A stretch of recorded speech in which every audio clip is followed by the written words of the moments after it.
কোনো মেয়ে যদি হাফিজ হয় তাকে কোনো বেকার ছেলে স্বামীকে বেকার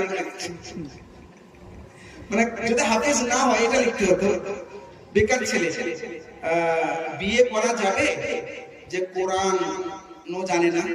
আচ্ছা যাই, প্রথম একটা কথা বলি, কোরআন পড়া জানা, নামাজ শেখা প্রত্যেক মুসলমানের উপর ফরজ।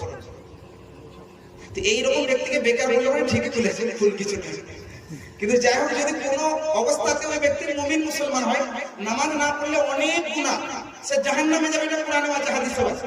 কিন্তু যদি ঈমান থাকে, আমি কিন্তু সাপোর্ট করছি না যে নামাজ পড়ে না বাস চলবে, না, নামাজ পড়তে হবে, কিন্তু তওবা করার রাস্তা খোলা আছে মরণের আগে।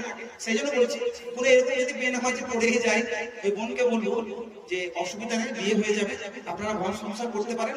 আপনি যেহেতু হাফেজাকে বোঝান, শেখান, নামাজ পড়ান, কোরআন পড়ান, এটা একটা কর্তব্য। কিন্তু নিয়ম হলো যে কোরআন পড়া, শেখা, নামাজ পড়া এটা প্রত্যেক মুসলমানের উপর ফরজ। সহিহ মুসলিমের হাদিস, সুনান ইবনে মাজাহ শরীফের হাদিস, কুল আল্লাহ রাসূল সাল্লাল্লাহু আলাইহি ওয়াসাল্লাম বলেন, ফারিদাতুল ইলমি আলা কুল্লি মুসলিম, তোমাদের মুসলমান, প্রত্যেক মুসলমান নরনারীর উপরে ইলম বা বিদ্যা অর্জন করা অনিবার্য। চুল কালো করা যাবে, এটা হারাম বলেছে।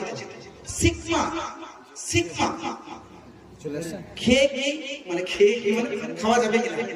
সিকমা মাকরুহ তাহরিমি, তবে একটা যে কালো দ্রব্য লাগা থাকে ওটাকে গরম পানি দিয়ে ছাড়িয়ে কারো রুচি হলে খেতে পারে। আর যেটা ওজরি, যেটা নারী ঘুরি বলে, ওটা খাওয়া মাকরুহ তাহরিমি। সাইয়্যিদে মুর্শিদে আলা হযরত ইমাম আহমদ রাজা খান কুদ্দুস সিররুহু ফাতওয়া রাজবিয়া শরীফ 2 নম্বর খণ্ডে 531 এবং 71 নম্বর পৃষ্ঠার মধ্যে বর্ণনা দিয়েছেন যে 22 রকম এমন অঙ্গ আছে পশুর মধ্যে, বড় পশুর মধ্যে, ছোট পশুর মধ্যে, যেগুলো খাওয়া কিছু মাকরুহ আছে, কিছু মাকরুহ তাহরিমি আছে, কিছু হারাম আছে। তার মধ্যে ওজরি খাওয়া মাকরুহ তাহরিমি, খাওয়া যাবে না। তবে যেটা কালো জিনিস লেখা আছে ওটার ক্ষেত্রে উলামায়ে মুতাসিরিন বলেছেন গরম পানি দিয়ে ছাড়ানো করে কারো রুচি হলে খেতে পারে, বাকি নারী বলে রুচি খাওয়া যাবে। ওয়ালাইকুম আসসালাম। কিন্তু জানার বিষয় এই যে আমার দিদির দেওবন্দ, তার সঙ্গে সম্পর্ক আসা যাওয়া